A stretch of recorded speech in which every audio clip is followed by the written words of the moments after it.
So here we are with hopefully the final part of this video, trying to repair the Marantz CD-330.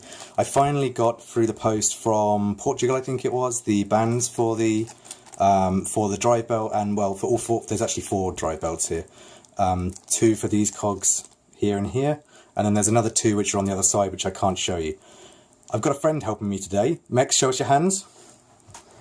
That's my friend Mex. He's lent me the tripod because, quite frankly, I needed one.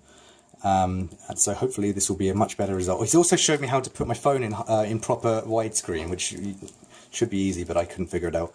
So let's see how we go. So first of all, I'm going to put the bands on. Okay. Now I've just realised because I've got 4 bands, I need to actually figure out which ones go on where. I didn't actually think about that before I started doing this. So let's have a look and see which ones go where. So this one maybe goes on there.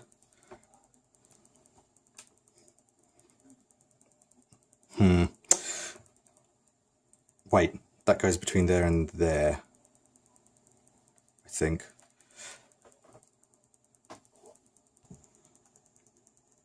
For anyone else who's repairing this particular model, the path of the belts is actually really non-obvious. It's just taken us probably about 5 minutes to to figure it out by just looking at some guy's YouTube video.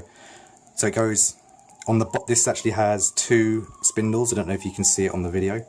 It goes around the bottom one and then via the sort of around this one here, under here, and up there. So we were expecting to put it just around the 2. That's not the right way, and I'm glad we actually figured that out. And then the thick one apparently goes over the top spindle. And then onto this plastic belt here. I actually took it off to show you there because it looks quite complicated when both of them are on, and you would never have been able to see how it went. And everything turns. So now with the belts in place, we can go ahead and put the, there's this plate here which holds it holds this mechanism here to the rest of the tape mechanism. So we'll go ahead and put that on. If I can figure out which way it goes. Mex has been correcting me. He knows I'm an idiot. Okay, so it's going to go like that. Let's see. Okay, first we'll do this one. Get away.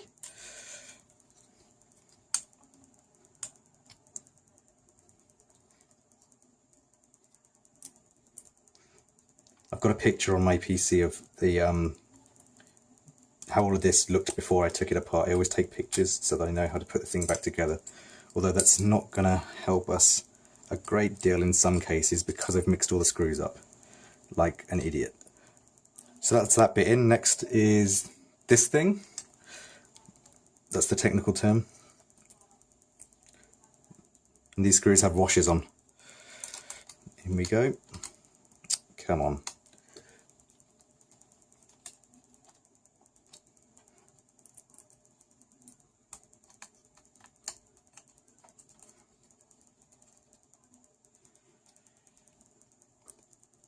Next, the mechanism is going to go back in, so this whole unit here is going to turn over and go down. Oh, I've got to be so careful. And go down flat in back to where it was. But I've noticed that there's this. We don't actually know what this is, but it's a spring-loaded. I don't know what you call that, grommet. And it looks to me like this thing up here, which is not on camera. This thing up here needs to sit inside of that, so maybe it's enabling the record head, possibly because these are the keyboard keys. This whole thing's upside down, so if we turn that upside down, then this far right key, which is going to be engaging this, is the record key. Now because I've got the bottom of the case off, if I turn this up so that it's standing on its end, I'll be able to see whether I've got the plastic grommet into the hole properly. But I'm going to take this off first because it's kind of in the way and it's flapping around. So let's get this out of the way. So let's add some new solder, and then we should just be able to pull the wires out of here once we've got some fresh stuff on there. Oops, let's not melt the wire though. Okay, here we go. Are you going to come off? Come on. There we go. Okay, we're free of that top case. We're doing the same on the back because this is a complete pain. We cannot see where anything's going because there are too many things attached. So we managed to get the mechanism back down. It's now plugged in and it's live, and I keep almost electrocuting myself. But at least now, before we screw it back up, what we can do is we can test whether the motor is actually going to work. This is the play key. The play key doesn't do anything at the moment, which is worrying. The fast forward and rewind do something, and we can see the mechanism working now. There's a funny little arm which goes backwards and forwards. I wonder what that's actually for. It's obviously on a cam. Not sure what that's doing. How do we stop? Is it that one? There we go. Oh, and it's still going when it stopped, which is a bad sign. I think that's not right. Let's pull the power quickly.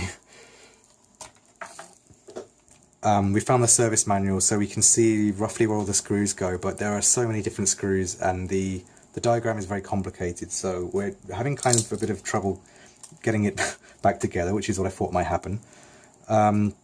What we figured out is that the keyboard keys need to go in before the mechanism goes in, so we might as well clean all this crap up before.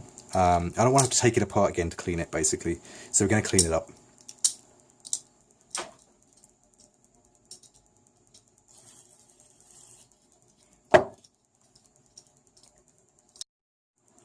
So now we have the keyboard keys back on, and, well, I didn't do any of that, Mix did that, because I couldn't figure it out. He's also annoyed at me because I didn't need to take half the stuff off that I did. But anyway, so I was probably too optimistic to say that this was the final part of the video series, because as you can see, it's far from being in a working state. This is just taking a long time, basically. There's probably going to be maybe another video or two. So I'll see you then. Bye!